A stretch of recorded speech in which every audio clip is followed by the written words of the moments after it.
اهلا بيكم. اخوكم فادي ماهر. النهاردة هنشوف مع بعض اللوحة اللي انا رسمتها دي بألوان الزيت. هنشوف ازاي اتعملت بكل التفاصيل، كل اسرار والتقنيات. تابعوا الفيديو للاخر لان كل جزء فيه يعني هتشوفوا فيه طريقة معينة لخلط الالوان، وان احنا ازاي نطلع الدرجة اللي قدامنا. هتحطت لكم طبعا الموديل او اللوحة او الصورة اللي احنا هنشتغل منها اهي فوق. طبعا دي كانت لوحة مطلوبة مني ان انا انفذها. طبعا انا عملت الخلفية، لو انتوا تلاحظوا هتلاقوها ان هي خلفية زي الاسود نضاف عليه احمر، وطبعا الابيض عشان نفتح ونغمق. فالخلفية اللي احنا شايفينها هي خلفية سوداء او قاتمة، والتون بتاعها او درجة اللون بتاعها اللي هو اسود المحمر شوية، ده محمر بدرجة بسيطة يعني. هتلاقوا كده مدي زي شيدز او مدي زي درجات موف كده خفيفة قوي كده، اللي هو الموف الخفيف قوي ده اللي هو مع الايه اللون الاسود واللون الابيض. وده اللي بنحصل عليه لما بنلاقي ما بنخلط الاسود مع الاحمر وبنحط ابيض، بيظهر لنا درجات كده من البنفسجي او الموف اللي هو شيد كده او زي درجة. طبعا الصورة اللي عندنا او الرسمة اللي احنا هنرسمها مع بعض دي يعني التكوين بتاعها زي الطبيعة الصامتة اللي احنا يعني عارفينه المشهور. هنلاقي فازة وهنلاقي ورد بأشكال وألوان، الفازة معدنية. وطبعا زي ما احنا شايفين هنلاقي انه الفازة اللون بتاعها المعدني اللي هو اللون الاسود برضو، ولكن اسود التون بتاعه زيتي. انتوا عارفين ان الاسود او الرمادي ما بيكونش صريح كده الا بقى لو في حالة انعدام الضوء الكامل يعني. انما طبعا احنا عندنا هنا الضوء متدرج في اللوحة، فهنلاقي انه الخلفية الاسود بتاعها الدافي شوية المحمر ده، وهنلاقي انه الفازة هنلاقيها الاسود بتاعها الاسود الزيتي بدرجاته. فطبعا انا عملت او هستخدم في تلوين الفازة اللون الاسود، واللون الاسود مضاف عليه اصفر ومضاف عليه ابيض. يبقى دول الثلاث الوان اللي احنا ايه هنكون بيهم شكل الفازة المعدنية بتاعتنا. طبعا انا شغال اهو في التفاصيل بتاعتها. هتلاقوا معايا ان الاجزاء البارزة هتلاقوها بمديانة اللون الزيتي الفاتح المعدني، وهنلاقي الاجزاء الغامقة بتغمق باضافة اللون الاسود. وطبعا انا هو عمال يعني زي ما انتم شايفين ادرج الالوان او زي التشكيلات او شكل الفازة في الجزء اللي هو المجوف او العميق بالاسود. معلش الزاوية دي ضارب فيها شوية، انما بعد شوية انا غيرت لكم الزاوية هتلاقوا الامور اوضح يعني. طبعا الفازة زي ما احنا شايفين كده هنلاقي ان هي مش يعني مش جزء واحد، هتلاقوها متجزأة. الفازات الكلاسيك اللي احنا بنشوفها ايام زمان دي، هنلاقي الجزء الاعلى اللي انا شغال فيه ده اهو هنلاقيه طبعا الفاتح المعدني بتاعنا الزيتي الفاتح. طبعا زي ما اتفقنا ان انا بغمق بالاسود المصفر بتاعي اللي انا مديله التون اصفر، وبفتح بيه الابيض او الابيض المصفر او الاصفر. انتوا مع الوقت عينيكوا هتترجم اللون اللي قدامكوا ده ايه وهتطلعوه من غير اي يعني صعوبات. طبعا ده جزء بارز من الفاز او من الفاز، زي جزء كده ايه منحوت بالمعدن، او زي ايه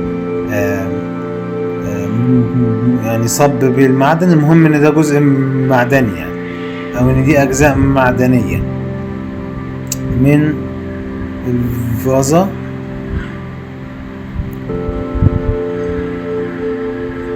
طبعا الفازة هي ده زي ما تقولوا السقف بتاعها، او المقدمة بتاعتها، او الفوهة، او الفتحة اللي فوق ديت اللي احنا شايفينها دي. طبعا ديت زي ما احنا شايفين كده هي تحت الورد اللي موجود.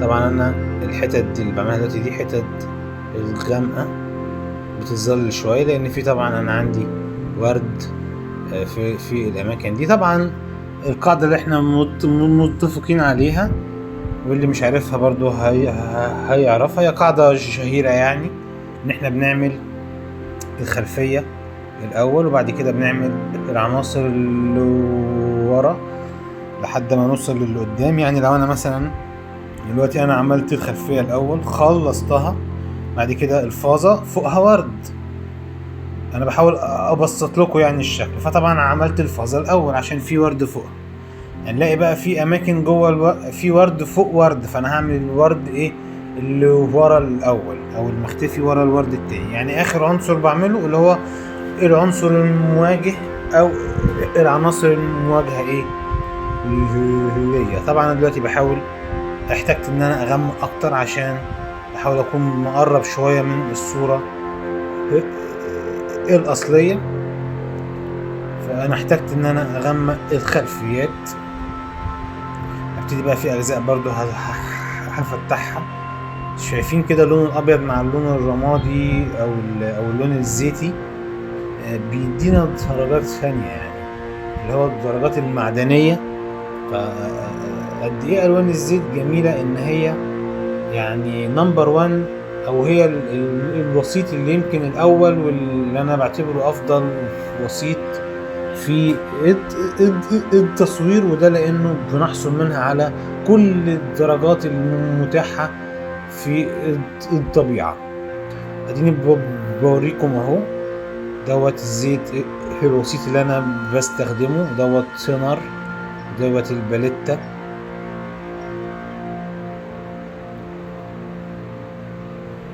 طبعا دي الزاوية التانية اللي بقول لكم عليها. ده طبعا الازرق الخام بتاعنا. طبعا انا دلوقتي هبتدي اعمل ايه الورد الازرق او الورق الازرق. فانا كان من ضمن اللي انا بحضره اللون الازرق. في اهو الورد مش ازرق، ولكن الشيدز اللي فيه هتلاقوها ازرق، يعني هو اصلا ابيض ولكن الشيدز بتاعته لونها ايه ازرق. طبعا اتفقنا ان مش هنعمل رماديات صريحة او اسود صريح، بيبقى لازم تون، لازم في الوان اساسية داخلة فيه عشان تديني الشيد بتاعه. فالشيد اللي عندي هنا هيبقى الازرق،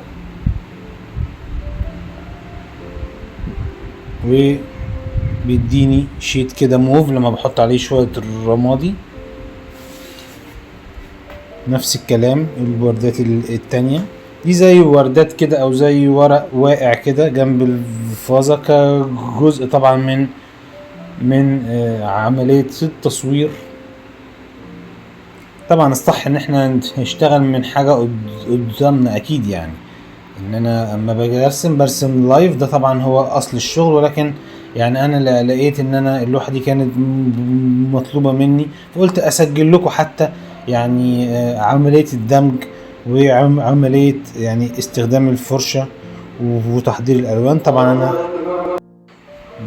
بكون طبعا ملاحظ قصادي، او بكون عندي استقراء كده، او ملاحظة ان انا بعمل الوردة، فبعمل المركز او بعمل الجزء المنخفض منها، وبعد كده ببتدي اعمل الجزء اللي في الوش، الورقات اللي في الوش، زي ما في الوردة اللي جنب الوردة اللي انا شغال فيها دي. يعني هتلاقي جزء من جوه الظل بتاعه، وهتلاقي الجزء اللي بره الابيض اللي هو اللون الاصلي بتاع الوردة. طبعا في وردات الوانها مختلفة، وردة مثلا حمرا تلاقي الظل بتاعها بنفسجي او موف، بعمل الظل بتاعها باللون الازرق. وفي الاجزاء المعتمة جدا اللون اسود المحمر يعني.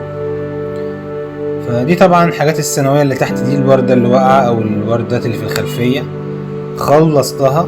دلوقتي هبتدي اعمل الورد الازرق او الازرق السماوي شوية او البيبي بلو شوية، اللي هو على اليمين هنلاقيها برضو فوق اهو في الموديل. برضو انا عملت الاجزاء اللي جوه الاول كده اهو اللون الازرق، عشان بعد كده ابتدي افتح. عادة انا بعمل الغامق الاول وبعد كده ببتدي ان انا افتحه، مش بعمل الفاتح وبعد كده غمقه، لا عادة انا ببدأ بالغامق وبعد كده افتحه زي ما احنا شايفين كده. طبعا في عناصر متداخلة، انا بطبق كل القواعد مع بعض. يعني مثلا قاعدة الخلفية الاول او العناصر اللي ورا، بعد كده الحاجات اللي قدام. الورد الازرق بعمله طبعا شيدز. الجميل في الزيت انه بيدي درجات مطابقة، يعني مش هقول لكم مقاربة، مطابقة للواقع.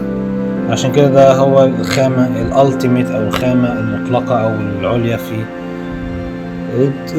التصوير، او ان انا اعمل الحاجة زي الطبيعة يعني. خلصت الورد او الجذع الازرق ده، هبتدي اعمل بقى ايه الوردة اللي في الخلفية دي اللي هي الوردة الحمراء. بعمل لها طبعا جزء من الخلفية لان طبعا ما كانش ظاهر وانا بعمل الخلفية الكبيرة. يعني انا بيبقى معايا الخلفية اللي انا عامل بها اللوحة اللي هي البني اللي هي الاسود المحمر ده بدرجات الفاتح بتاعه، بتبقى عندي لسه على الباليت علشان انا شكل زي كده اهو. شفتوا انا بعمل لسه الخلفية، يعني ده جزء من الخلفية بتاعت الصورة او اللوحة ما كنتش لسه عاملها لان ما كانتش واضحة قدامي دي ورد ولا دي خلفية يعني. فلما لما ابتدي ادخل في تفاصيل اللوحة بتظهر لي بقى. دي كده الوردة اهي الحمراء اللي احنا شايفينها دي، الوردة هي الحمراء اللي في الخلفية، خلوا بالكم اللي هي اللي مدي شوية انتبيتي دي، مديها شوية على انتبيتي. وطبعا الصورة اللي انا بشتغل منها برضو ساعات بتبقى فيها درجات قاتمة شوية او قافلة. انا طبعا على اللوحة على التابلو، لان طبعا التصوير ذات نفسه بيغير الدرجة او بيخليها باهتة او بيخليها ايا يكن بقى. لو هنعمل ايديت للصورة فتظهر بقى ان الالوان في تشبع عالي، فتظهر ان الالوان قوية وهكذا. ولكن الطبيعي ان التصوير بتبقى الالوان فيه ابهت من على الواقع. انا بتكلم على اللوحة الاصلية اللي انا بشتغل منها. فعشان كده بقول لكم يعني ان لما جينا رسمنا بالالوان لقيناها ازهى شويه من الصوره او الموديل اللي احنا شغالين منه. دلوقتي زي ما احنا شايفين بقى الوردة اللي انا شغال فيها دي، هنلاقي ان هي الورق بتاعها كتير او صغير. طبعا الورد اشكال وانواع والنباتات اشكال والوان. ف اديني بعمل اهو، هتلاقي الاجزاء الغامقه او الاجزاء الداخليه الاول اهو، عشان كده اطلع بقى بيها لبره. يعني عملت الظل اللي جوه او الاجزاء الداخليه المعتمه، الاحمر طبعا القاتم طبعا عشان انا عندي اسود المحمر بتاع الخلفيه، فبينفع مع الاحمر هنا مع الورد الاحمر ان انا اخليه كظل، يعني كأني غمقت الاحمر يعني. بعد كده ببتدي اهو اضيف العناصر او البيضة او الورق بقى الفاتح اللي بيظهر لي على الوش، وطبعا بياخد من درجة اللون فبيديني الابيض بتون كده، التون المحمر او البينك ده او الوردي ده. فطبعا زي ما بقول لكم الوان الزيت روعة في الحتة دي، بحاول اقرب لكم اهو الشكل. طبعا انا هدخل على الوردة المستردة او الاصفر الغامق الكناريا. انا عملتها بس ما صورتهاش، حاولت ان انا اوريكم شوية من اشكال الورد اللي هو الصغير ده بيتعمل ازاي. هو باختصار كده بعمل مركز الوردة الصغيرة، بعد كده بروح محوطها بالورق، اعمل استروك الفرشة او ضربة الفرشة بتبقى بتعمل لي ورقة الزهرة على طول. هتتقرب اهي دلوقتي، هبتدي تقرب اهو. ايوه زي ما احنا شايفين اهو. طبعا كده الاضاءة احسن اهي. شفتوا بعمل مركز الزهرة او اللون، بعد كده الورق حواليها. الوان الزيت تحفة طبعا ان هي تطلع لي الناتج الناعم الطبيعي، وبيديني لما احط الابيض وبلمس جزء من اللون الداخلي اللي انا حاطه الغامق اللي هو اللون الاصلي بتاع الحاجة، بتديني بقى درجة الابيض اللي هو ايه اخد التون ده، ما يبقاش ابيض صريح يعني باختصار عشان يبقى الموضوع اسهل. ده لون الوردي اللي هو اللون الاحمر الفاتح شويه، اللي اخد طبعا حته ظل كده بالازرق البينك، فبروح انا حاطه في المركز، وبعد كده بروح حاطط الورق. فانا بحط بلمس الفرشه بتاخد جزء من اللون الوردي او اللون الاصلي ده، فبتروح مديها الابيض او الورقه البيضه او البينك الشيد بتاعها اللي هو يبقى الايه البينك الفاتح بتاعها يعني. انا دلوقتي انتقلت للوردة او الورد اللي باللون الازرق ده. طبعا بعمل تفاصيل هتظهر لي اهو، بعمل زي ما احنا شايفين الازرق الغامق، بعد كده رحت فتحته بالابيض وعملت التفاصيل بقى والورقات اللي ظاهره.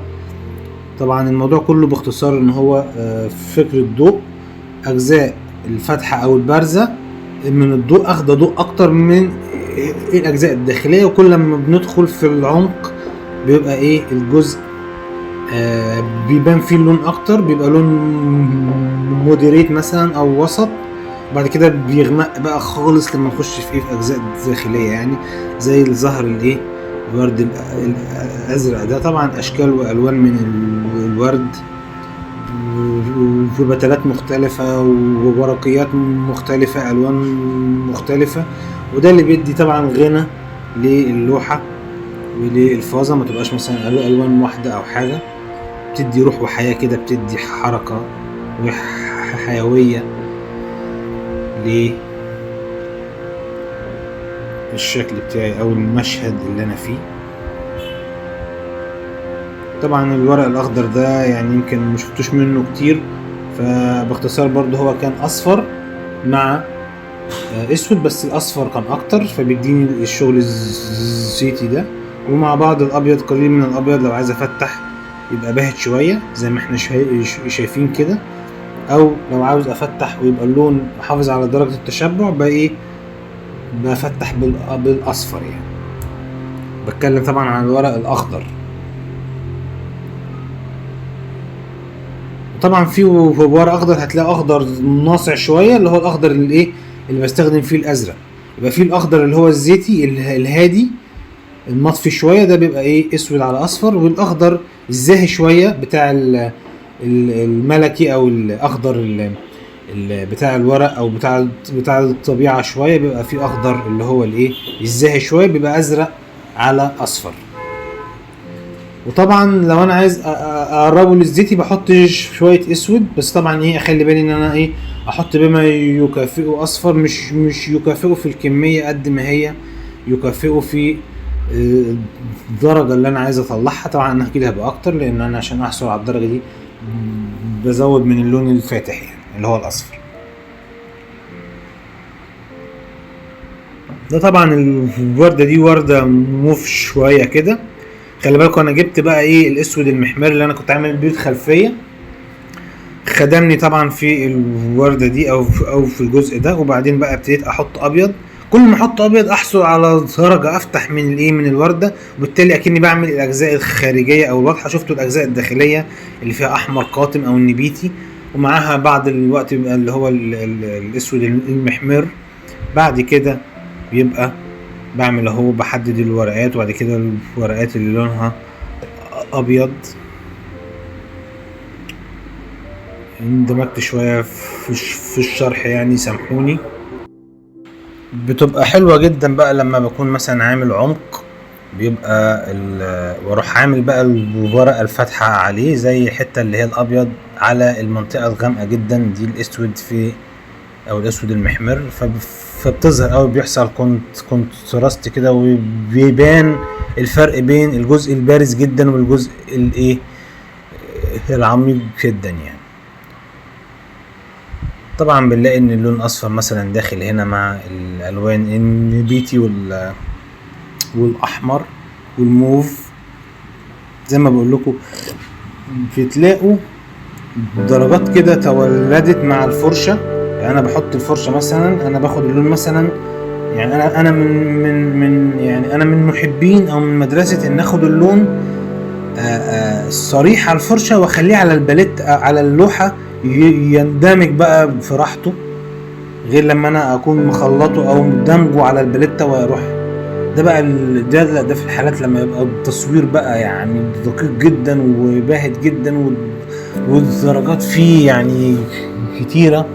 انما انا بحب يبقى شوية الشكل ظاهر. هتلاقوا حتى اللوحة يعني شكلها او الورد اللي فيها صريح عن الموديل يعني. طبعا دي بقى ايه، دي الحتة اللي بتفرق بقى ايه كل فنان من التاني، ان هو بيبقى له زي ميول معينة او بيبقى له تفضيلات معينة او ارتياح اكتر في الشغل. في حد يحب اللون يبقى باهت قوي ومندمج جدا، في حد يحبه كده ايه نص نص زي ما انا كده عامل. هتلاقوا معظم اللوحة هتلاقيها صريحة شوية، واجزاء كده برضو يعني يمكن قدها في اندماج كده ايه متوسط، وهتلاقوا بقى الاجزاء المندمجة قوي زي الخلفية هتلاقوها اقل يعني شوية يعني.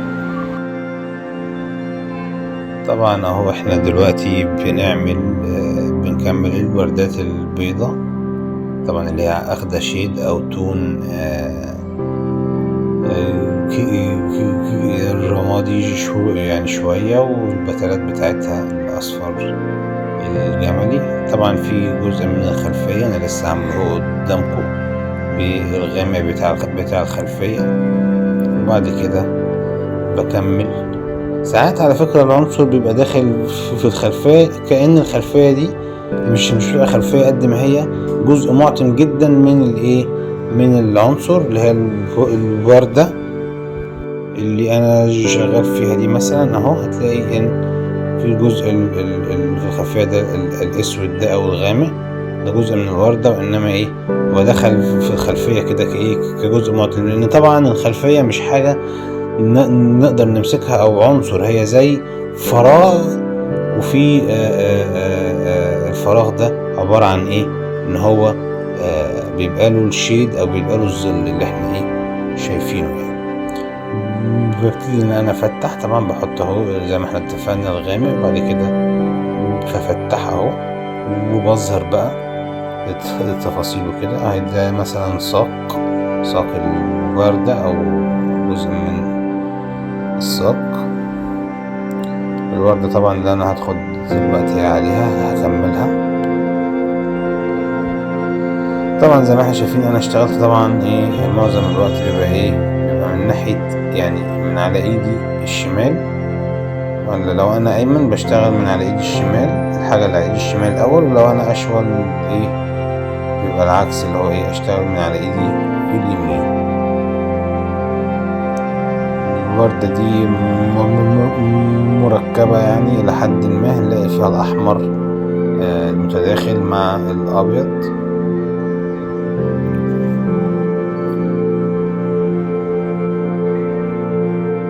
طبعا الريفرنس بتاعي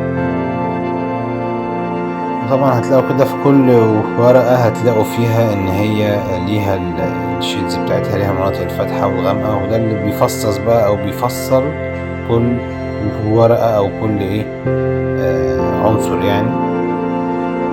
لو الاحمر اهو متداخل مع الابيض مع الكري او الرمادي، الخلفية بقى طبعا بنور شوية اجزاء من الاحمر كده بالاصفر بينوروا بعض الابيض. طبعا انا استخدمت فرش يعني اصغر شوية، دي فرش الوان المية يعني اصغر شوية، ودي فرش الوان الزيت العادية، حسب طبعا الجزء اللي انا عايز اعمله، حسب الفرش اللي عندي يعني. دي بقى الوردة دي يعني جميلة جدا كده، لانها وردة يعني ايه سيلفر شوية، بس طبعا فيها تونات او شيدز من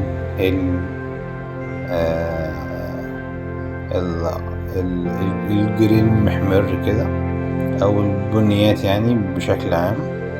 طبعا عايزكم تبصوا عليها، اللي هي الوردة اللي في النص هنطلعها في الموديل، الوردة اللي في النص الفضي دي او السيلفر. شايفين الورق بتاعها؟ انا عملت اجزاء الغامقة اللي بالجري، بعد كده لما باجي انزل بقى بالابيض عليها بتدرج لي بقى الايه الجري، وتديني درجات السيلفر بقى. لان زي ما احنا عارفين ان السيلفر هو عبارة عن جري بيلمع او متدرج يعني، زي ما احنا شايفين كده اهو. من اجمل الوردات لانها عشوائية كده، والورق بتاعها ايه لما بحط الابيض كده على الخلفية الغامقة او الجري بيظهر كده وبيتدخل بقى معاها، ويديني لمعان السيلفر كده بتاع الوردة. انا كده الجزء يعني التصوير اللي انا صورته كده خلص، وده شكل اللوحة بعد ما خلصت وبعد ما حطيت عليها ورنيش. الورنيش بيحيي اللوحة كده، بيخليها يعني تشوفوها كده عن قرب اهو، تبتدي تقرب. شايفين اللوحة كلها بعد ما خلصت كده بانت كده وظهرت. اسيبكم تستمتعوا بالتفاصيل، واشوفكم الفيديو الجاي. اشوفكم بألف خير، مع السلامة.